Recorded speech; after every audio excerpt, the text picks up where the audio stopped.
मुश्किल होता है, क्योंकि अपनी परंपरा में मुझे लगता है कि जो गुरु शिष्य परंपरा की एक बहुत बड़ी विशेषता है वो ये कि हर विद्यार्थी के लिए कस्टमाइज्ड ट्रेनिंग होती है।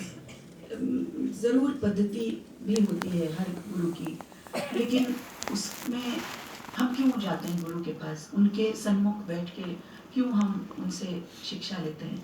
क्योंकि वो हमें बता सकते हैं कि हमें कहाँ क्या सुधारना है, कहाँ जो हमारी कुछ खूबियाँ हैं तो हम उनको कैसे समझ सकते हैं। लेकिन वो ही गढ़ते हैं हमारी आवाज़ भी, और हमारे संगीत के प्रति जो हमारा विचार है वो भी वही बनाते हैं। तो ऐसे कह देना कि रियाज की यही पद्धति है, वो मेरे लिए संभव नहीं होगा, क्योंकि वो गुरु ही बता पाएगा।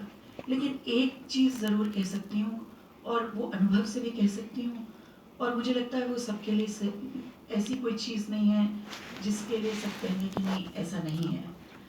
समय का अभाव का कोई उपाय नहीं है मेरे पास, आपको डूबना ही पड़ेगा। अब आप वो डुबकी जो लगाते हैं वो 5 मिनट की हो या 15 मिनट की हो या पूरे दिन भर में आप उसी में गोते खाते रहते हैं, लेकिन ये अवश्य करना पड़ेगा, क्योंकि ऐसा हो नहीं सकता, शॉर्टकट नहीं है। और अपनी अपनी आवाज़ जैसे जैसे हम सीखते हैं, जब तक हमारे पास ये खुशकिस्मती होती है कि गुरु के सामने हम बैठ के सीखते हैं और उनकी भरपूर डांट खाते हैं, मार भी खा जाते हैं, तो भी अच्छा अब लगता है कि काश वो दिन फिर वापस आते। आज वो दिन नहीं है मेरे लिए, लेकिन उनकी बातें मुझे बहुत याद आती हैं, सभी गुरुजनों की। और मैं क्या कहूँ, ये मेरी एक गुड फॉर्च्यून ही है कि मुझे ऐसे गुणीजनों और ऐसे उदार गुरुजनों से सीखने का अवसर मिला कि मैं क्या बताऊँ आपको। पंडित रामाश्रय झा जी, तो उनसे तो मैं बहुत वर्ष सीखती थी, और जब तक उनका देहांत नहीं हुआ वो आके हमारे घर पे भी, दिल्ली में रहते थे, हमारे अंकल ही पढ़ाते थे, मुझे सिखाते थे। लेकिन हर वो गुरुजन, चाहे वो पंडित जितेंद्र अभिषेकी हो, उनका जो एक उनकी शिक्षा में एक बात जो थी कि उसे इतना आत्मसात करना है कि फिर सोचना न पड़े। तो कई बार मैं सच बताऊँ आपको, क्योंकि आप सब विद्यार्थी हैं तो आप शायद समझेंगे इस बात को, कि कई बार दिल ऊब भी जाता है।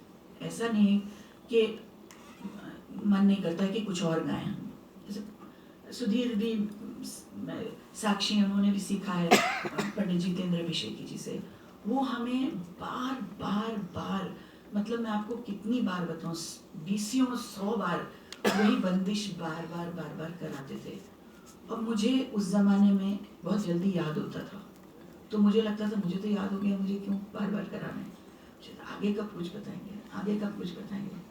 लेकिन कुछ वर्ष पहले मैं कहीं गा रही थी, और पंडित जितेंद्र अभिषेकी जी की बताई हुई एक बंदिश, जो मैंने मंच पे, ऐसा अवसर नहीं आया उसको गाऊं, वो गाने के लिए हम लोग रियाज में बैठे। पहली बार में वो पूरी बंदिश एकदम वैसे आ गई, और मुझे लगा कि मैं कितना चिढ़ती थी उस समय कि आगे कब बढ़ेंगे, लेकिन वो ऐसी घुटवा के उन्होंने याद करा दी थी कि, और कहते भी थे कि किसी भी टाइम अगर गाना हो तो याद होना चाहिए। तो जब तक एक इमर्शन नहीं होगा, जब तक डूबेंगे नहीं आप उसमें, तो मेरे पास आज आधा घंटा, उसके बाद मुझे कुछ और करना है, आधे घंटे में मैं क्या क्या कर सकता हूँ। ऐसे भी प्लानिंग हो सकती है, लेकिन ऐसा नहीं हो सकता कि उसमें डूबे ना। बात तभी बनेगी जब आप डूबें और आग के दरिया में डूबें।